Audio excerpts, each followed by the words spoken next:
Good morning, everyone. This is October the 6th. This will be our first session in October, and I apologize in advance if some of you had trouble logging in. I did change the link for October, and the link will be this one for the rest of this calendar year, October through December. So this is Dynamic Dialog, and we're going to talk about obtaining value from supply chains today. So this is our format. We have weekly, it has been weekly. We're going to go to a bi-weekly format starting this month. So it's going to be the first and third Tuesdays of the month. It's going to be a forum, as it has been, for sharing thoughts and ideas related to COVID or not related to COVID. I do a short presentation and then I open it up for questions and comments. The schedule is going to be that the first and third Tuesdays of the month for October, November, and into December. And the Zoom link that you have is going to be the correct one. And if you had trouble, again, I apologize, but I will make sure you get the right link. So let's jump right into value and value add. Companies perceive values in lots of different ways and from lots of different areas. So what comes to mind for a lot of people when they think about value from supply chains is assurance of supply, and negotiating lower costs, getting cost reductions. Value add is making sure that the parts are on hand when needed. So assurance of supply is a key factor and a key way that supply chain organizations and supply chain professionals add value to their company and obtain the value from their supply chain.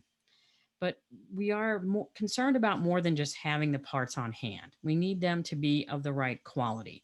And we need impacts from disruptions due to quality and delivery anomalies to be very small.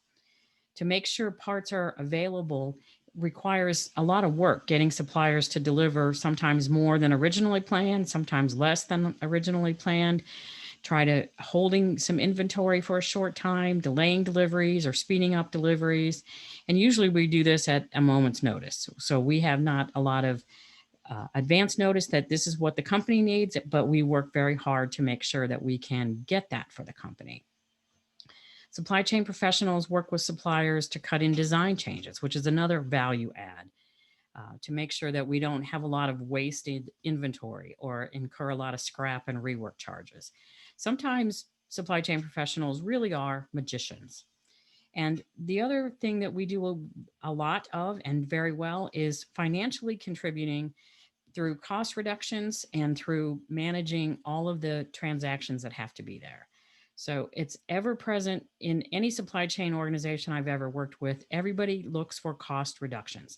They look to track cost reductions.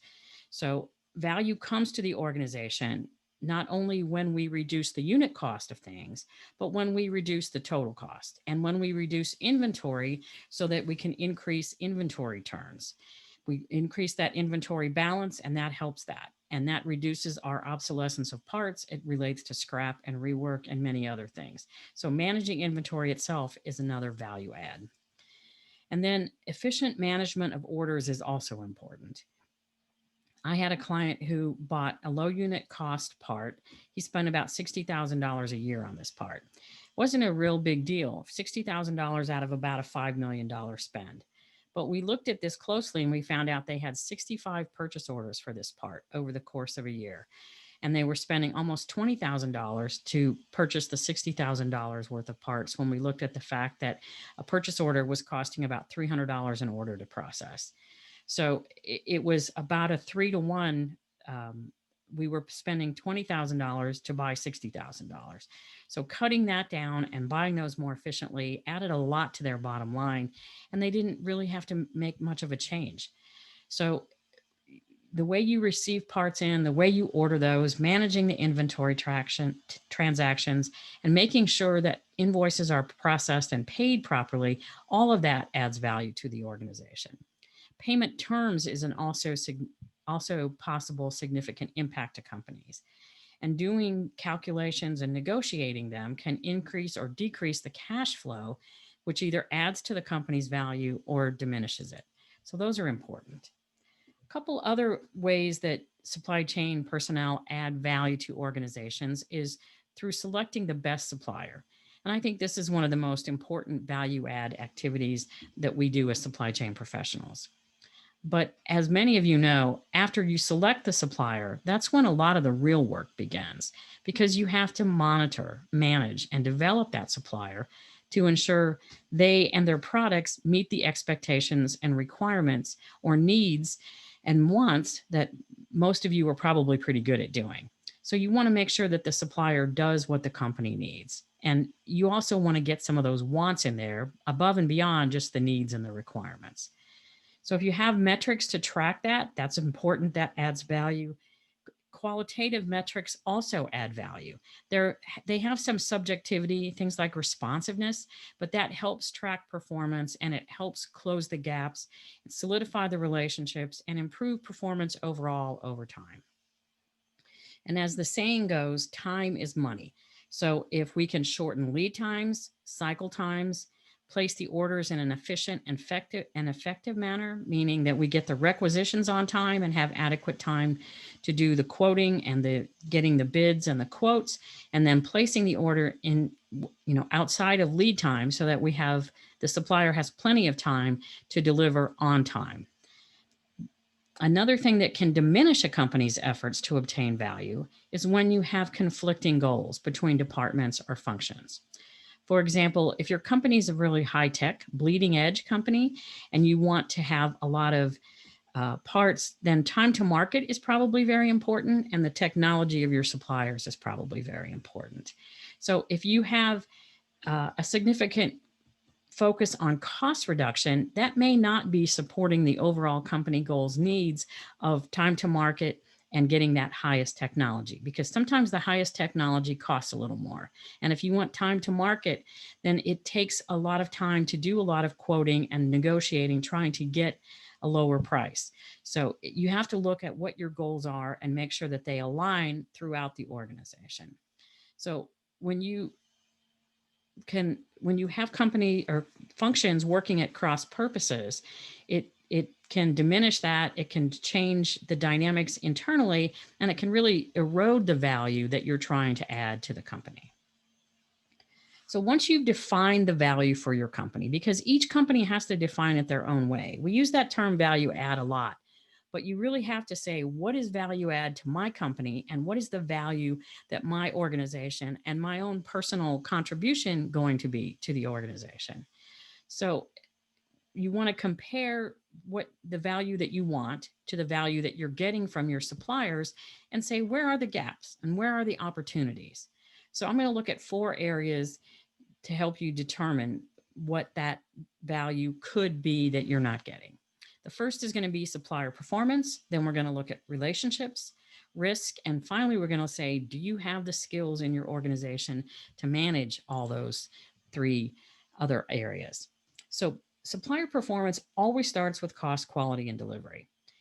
I say starts because to me, that's just the tip of the iceberg. Supplier performance encompasses responsiveness to changes, changes in quantity, changes in schedule, changes in product mix, terms of performance, all those things that we need from suppliers that vary and that have a lot of variability in them. So considering the fit of the customer and supplier, those are important things. Do you have common goals? Do you have complementary skills? Do you have some unbalanced leverage with a supplier? That can create some problems. Do you understand who owns what IP, and are you treating that, both of you treating that properly and with the care that it needs to be? Do your suppliers have the technology to manage the needs and wants of your company? Are they updating their equipment, their tools, their machinery? And are they developing their employees to match that? Are they compliant not only with the laws, the rules, and regulations, but how about, are they meeting your company's goals for inclusion, diversity, sustainability, whatever your socially responsible charter is for your company? Do your suppliers mirror that? Looking at things like carbon footprint reduction, or even the location of their factories. Now, with a lot of companies reconsidering and reviewing where their suppliers are. Are they in Asia and you don't want them in Asia? Are they in Mexico or Central America, South America? And where are your customers in relation to that? So you want to make sure that your suppliers are aligned with you. Sometimes suppliers are even ahead of your company. So understand where they are on all of these areas, compliance and um, relative to your company, what you're doing. In times like this that are so dynamic, companies are reviewing, updating, modifying, intensifying efforts in a lot of these areas. So, suppliers who align with these changes have a clearer path forward with your company.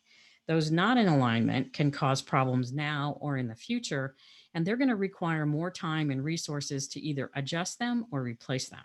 So, you want to understand that now as soon as possible so that you can get that alignment as quickly as possible. Communicating your company's position and informing suppliers while assessing their alignment adds value now and for the future. So that's one area of value add. The other area of value add from suppliers comes from relationships. And relationships with suppliers add value when they're positive. They diminish it greatly when they're rocky or poor. So extra time to conduct the business, reiterate requests and needs, unclear contact points, escalation points for stakeholders, all those drain a company's resources and therefore drain the value that they can provide. So, suppliers with common and shared goals that are willing to work concurrently, that have regular, extensive business reviews, and that exchange feedback, those add value. Now, I'm not talking about all of the suppliers, but those suppliers who do custom parts for you, those suppliers who have more than just transactional interaction with your company. The relationships there are very important. Open, honest communication and transparency from both parties is going to add value. If you can share cost models, uncover cost drivers, and combine the resources from the customer and the supplier to address those and reduce the cost drivers, then both companies win. And then you want to make sure that you share the cost savings because that adds value too. That value is for the long run. It's not just for this quarter where sometimes you can negotiate a price, you get a lower unit cost, but next quarter or even 6 months later, when you requote it, or maybe even you don't requote it, but you get a notification from the supplier of a price increase. So the value you add is getting those prices down and being able to sustain those. Risk risk is a whole topic. I'm doing a whole workshop on that. So you can do so many things with risk today. There's so many people addressing this, talking about it. It's crazy. It used to be in supply chain that when we talked about risk, we talked about liability and insurance. Maybe some business continuity around natural disasters or even a few unnatural disasters. But now, welcome to 2020. We have risk in so many different areas. There's risk in changes to capacity and capability of suppliers, and you might not have any idea of what's going on with the supplier. So you've got to check. And capacity and capability, I remind my students that I teach is that those are very different things. Capacity is capacity, how much you can do, and capability is the range of things you can do. So companies have changed their workforce composition, they've changed their product composition due to this pandemic, and they've even developed new products and cut old products off. Sometimes they've either stalled products that were kind of long in their product life cycle or accelerated the end of life process. They've done all of that to meet the customer needs and fill voids in the marketplace. So all the things that you know or thought you knew about your supplier, all of that needs to be validated and verified. Don't make assumptions. The old adage of trust but verify is really important during this pandemic because companies are changing all the time. Different parts of the country have way different views on how to do business. Different companies have different situations internally. I talked to one gentleman last week, and his company, he says they're working from home. They were working very closely together. Um, their areas were really packed with people, and I'm not talking about the production people. I'm talking about the office people. And they've said they have a very good plan to start back and go 25%, 40%, 60%. But right now, they don't see that they can ever get with any kind of social distancing over above about 70% of the people that used to work there back in February back into that same space.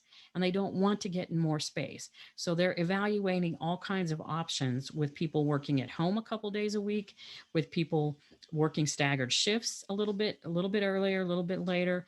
They're doing a lot of different things so that they can accommodate the people and the safety protocols that the company has adopted. And the company's adopted these sometimes over and above what the community has dictated. So there's a lot of things going on, and those all affect the workplace. And just like capacity is not capability, the economy is not the stock market. And the economy, as well as the stock market, really, have been on roller coasters for the last few months. So there's a lot of furloughs in companies, special assignments. This demand fluctuation has impacted a lot of suppliers' abilities in their financial stability. So there's a lot of things going on. Companies now want prepayments of orders when they accept them. They want reduced payment terms. Those aren't infrequent requests from suppliers, especially the small and disadvantaged businesses. And even some mid-size and large-size businesses have been impacted significantly. You can look at all of the retail giants that have declared bankruptcy and all of the changes that are going on with the malls and the companies there. So there's a lot of things going on. There's a lot of risk over and above the cybersecurity and the things that really were probably more on the forefront of our minds in February than they started to be in the March timeframe and through today. Compliance requirements, they're always growing. And who knows what's required where. I talked about the fact that different companies have different protocols on wearing masks, on social distancing, on how they seat people, on what you can do in break areas, how common um, coffee cups and things like that are now not being allowed. So it's bring your own cup and use your own cup and make sure you wash your hands. And they're installing lots of different hand sanitizers and different soaps if they can find them.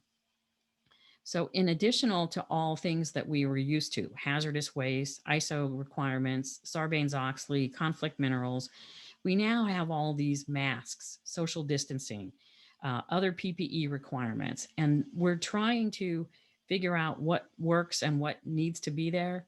And there's a lot of risk in all of this, and I expect that to continue.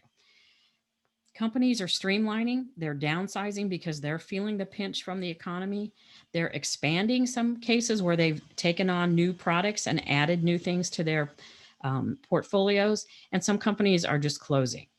So management's been thinned out. A lot of middle managers now have been furloughed or are on reduced work weeks.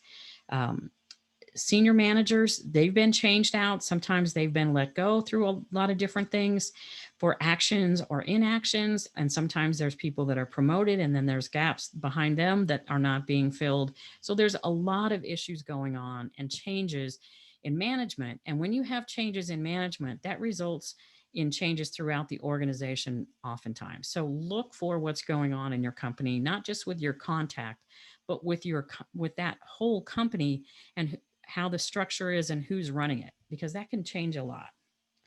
So that's a lot to do. And if you and your staff can do all of this, then wow, I applaud you. Thank your lucky stars that you have an organization that's big enough and structured correctly to do that. But not all companies are. And it takes knowing a lot of things to review and a staff that's skilled and trained and equipped to cover all those areas. So that's no small feat. And it's something that one or two people on a team can't really do all by themselves. So small businesses can enlist help from other functions in areas you need support. Talk to the quality people, talk to the production people, the engineers, the finance people. Larger companies have reassigned responsibility to different groups and individual project managers. Companies that were thinking about doing things like relationship management or risk management now have put tiger teams on that to watch their supply base to make sure that the relationships are in place and stay intact, and to make sure that they've got somebody monitoring that risk. So when you have larger companies, they have more resources to assign to that. But all of these activities really start with communication. So Whereas we live in a world of Instagram, Twitter, and texting, none of those are usually the best tools for business. We need good, solid phone calls. We need well written emails. We need presentations targeted to the audience, good note taking from those meetings and those Zoom calls, meeting agendas. Now I'm seeing that a lot of companies and a lot of people are more respectful of their participants because they realize that people have they have back-to-back Zoom meetings, and so you have to leave one and jump on another. So I think time management is actually getting better in some ways because of that. And it helps when you're working remotely, when it's easy just to jump off a meeting and you don't have to run down the hall or run to the next building or any of that kind of stuff. But we need those communication skills to aid with that. It's also important to have really good analytical skills. You have to be able to calculate return on investment. You have to understand payback periods. You've got to be able to compare quotes, not just for the unit cost, but for all of the hidden pieces in there. You've got to be able to compare the material cost, the labor cost, look at the overheads, look at the distance and the requirements for inventory. If you're going to buy something from Asia and your company has to assume that inventory value when it hits the dock, which is often the case, then your inventory balances can go up. Make sure you talk to finance about that and understand that make sure they understand that that's what's going to happen, so they don't come and freak out because now all of a sudden their inventory balances have gone way up. It's also to download the reports and turn that data into information. Make that related to the demand, to the spend analysis, to your purchase order cycle times, to the safety stock. A lot of lead times have changed lately. So you have to make sure that you understand what your suppliers' lead times are and that you've incorporated those into your systems. So that resets safety stock, that resets reorder points. If you have anything that's automated on that, you might see that triggering more and more orders or less orders than you had before, depending on that. You might see that your suppliers want to change their batch quantity for some reason. So you want to make sure you talk to them and align your MRP with what your supplier wants to do and how they want to build. So in this time frame, versatility and flexibility really count. So when you work together in an office, in neighboring cubicles, or even open plan offices, which were all the rage over the last year, year and a half, because about the time of March, people said, oh, these open floor plans are not maybe so good considering there's a pandemic. So now a lot of people work remote, and people like that and people don't like that. And sometimes it's harder for people. Sometimes it's easier for people. We have to recognize that coworkers who saw each other every day may not have talked in days, sometimes weeks or even months. Engineering isn't able to just wander over to procurement, or you can't just have the buyer wander over to the engineer and say, hey, the supplier gave me some information about this. Can you explain this to me? This is what they want to do. Is that okay? Can I let them? So connecting with these people sometimes is tough. It's great that we have Zoom, and when we have things scheduled, we can connect, but we can't always connect when we want to. And sometimes it's harder to get hold of people when they're working from home and not really available. So not to mention the manager and employee discussions and interfaces that we all need to have to make sure that we're on track doing our work with our boss. And then as a boss, to make sure that your staff is doing what you need them to do, what you want them to do, and that they are okay. That's one of the most important things. So all of these things add value to help achieving the goals and objectives of a company. So there's specialty skills as well. For supply chain professionals, there's buying, there's planning, there's the logistics and freight transportation management. Some skills we need include negotiation, traditional collaborative negotiations, negotiations, and more collaborative, more open negotiations. You need to know how to develop cost models. You need to know what total cost of ownership and how to consider that. You need to know sales and operations planning, S&OP, or S&IOP that includes the inventory piece of that. World of transportation is not my area of expertise, but all of these areas, you need to have compliance and ethics strongly ingrained in your workforce. there's lifetimes of learning in some of these areas. And if it's done well, it adds value. If it's not done well and done incorrectly, it detracts from that value.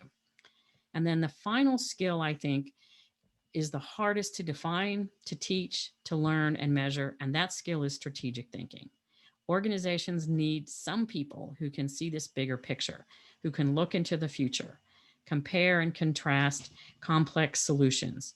They can look at situations and analyze those. They're able to take action. They see the issues from multiple perspectives, can assess risk, which is the probability and the outcome comprehensively.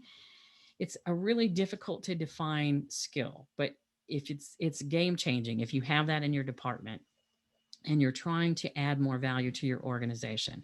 If this is a gap, you need to find ways to plug that hole through mentors, champions, senior leaders who can help develop those skills in you as an individual and as a manager and your staff, and provide those perspectives and skills to your teams. So we've looked at what adds value from suppliers. We've looked at 4 aspects of supplier management. Now let's look at how we can actually dig in and find that value.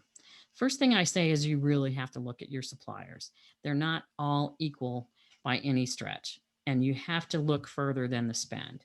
We'll look at that in a second, but you want to find those few suppliers that have more value to provide, those that can meet and exceed your expectations and don't require a ton of your resources to get that done. It's a small number of suppliers. It's probably less than 10%, and it's definitely less than 20% of your suppliers. But the value that you can get from that potential is exponential in comparison. Then you want to make sure you've got a baseline and some metrics to track your progress to obtain that value. These sayings are familiar because they're true. What gets measured gets managed. What is measured improves. And as they say, without metrics, you're really flying blind. And don't forget, you've got to start with a baseline so you know how far you've come and you can track trends. These metrics you need to look at over a period of time. You need to look for trends, for anomalies. You need to be able to look at more than just 1 week's, 1 month's worth of data and say, oh, it looks good. You got to look at how am I doing? Did I do better than last month and the month before? And then be able to project forward. And if you're not on track, then take that corrective action so that you can get back on track.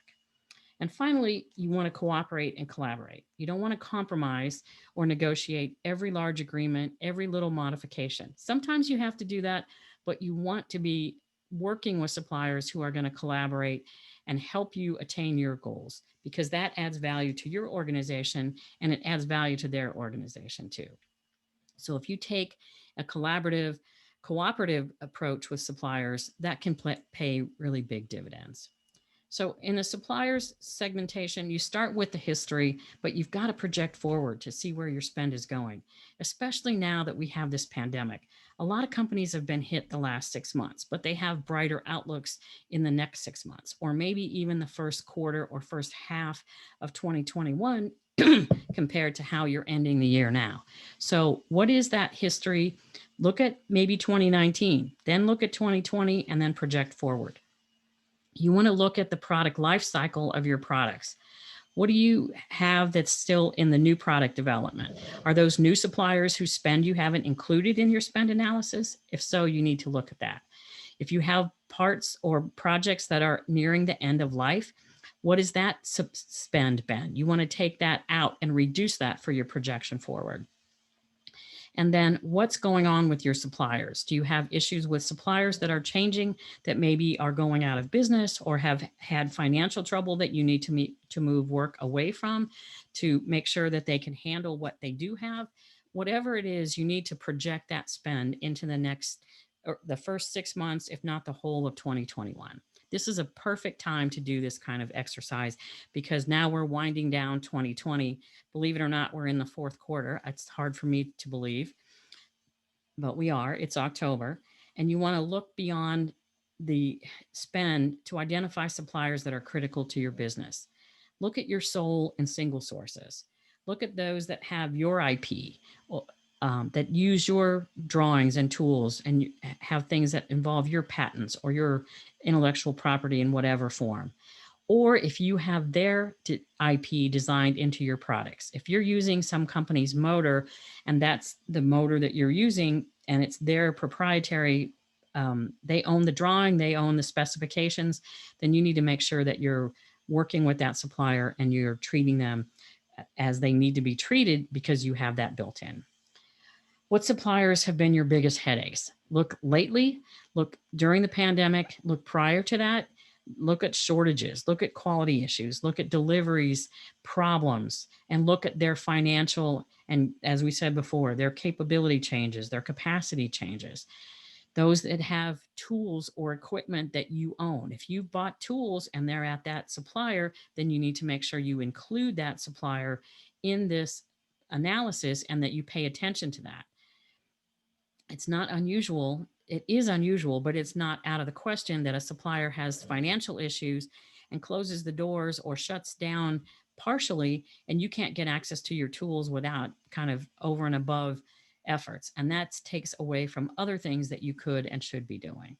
So look at where your tools are, your equipment. If you have consigned material, or if you have suppliers that are holding inventory for you, do you have just-in-time inventory somewhere, or are your suppliers doing that? And is that the right process for you going forward?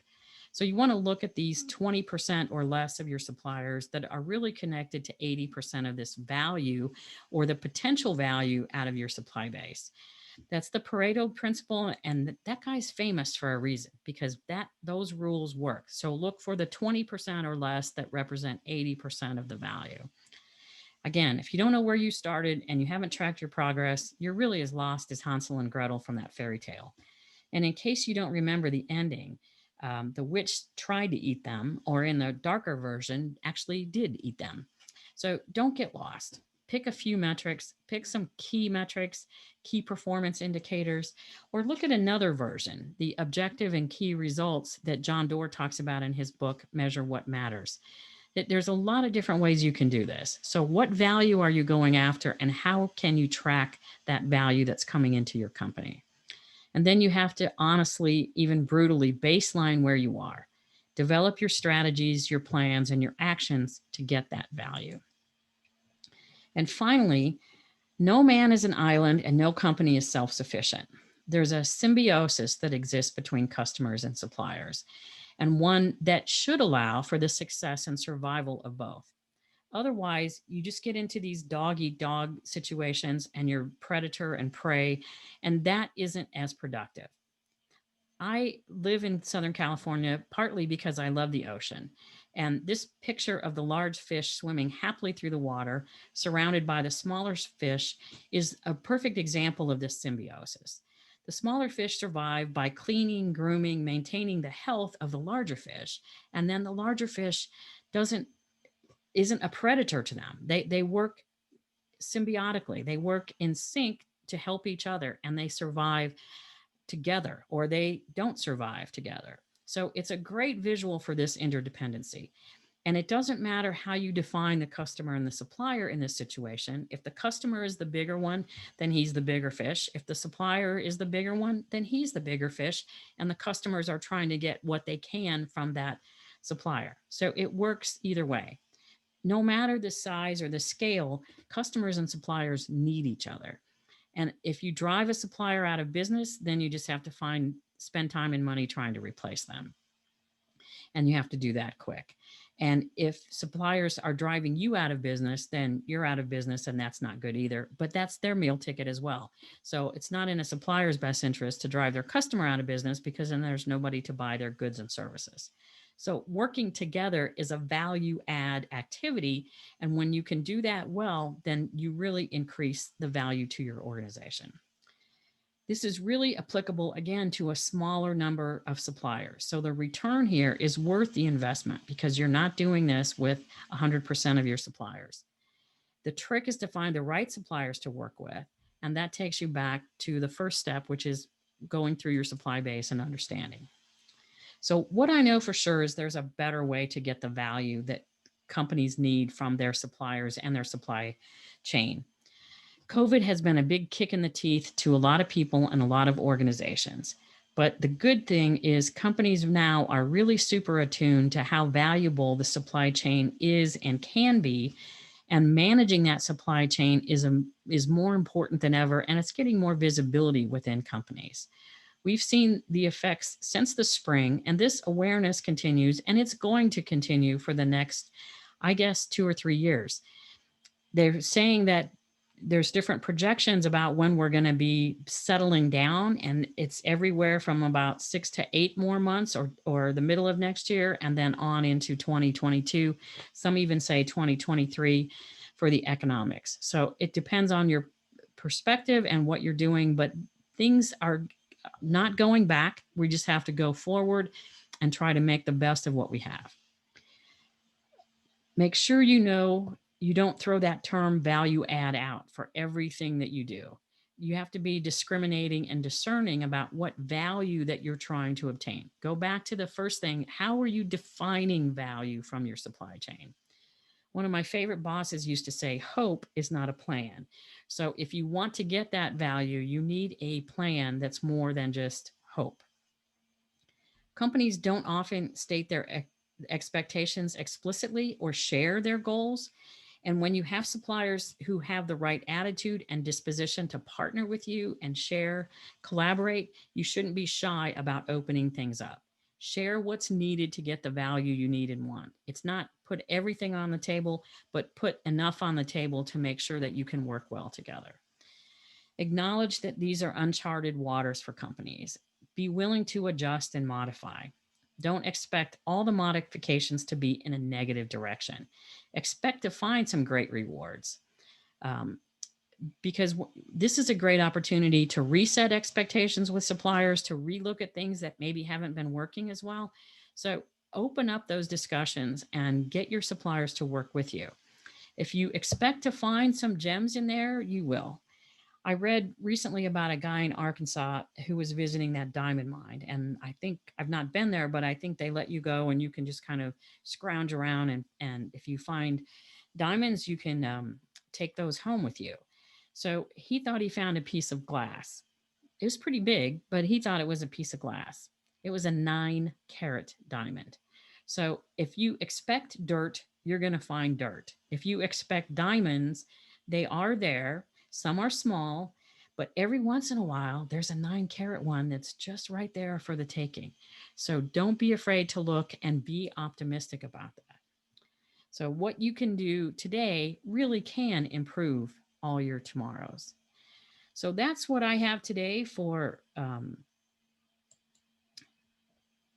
Dynamic Dialog. As usual, I've got 2 more slides. Next week, we're going to talk, in 2 weeks, we're going to talk about leaking dollars from your supply chain, how you can find those and stop those. Again, our new program, everything is free. It's bi-weekly, the first and third Tuesdays. We're going to keep the same 11:30 time slot, and they are recorded. You'll get the slides and you'll get a link to the YouTube videos. So that's our website. You can check that out for other activities. And if you're interested in further discussion, you can do Call with Jane. That'll put you with a link to my calendar where we can talk more about these things. If we have online webinars, there's some classes coming up. Risk-based decision making is actually now next week. It's on in October. The new normal. Be prepared for 20 and 21. That's going to be in November. And then there's CPSM ongoing classes if you're interested in that. So I'm going to stop the recording.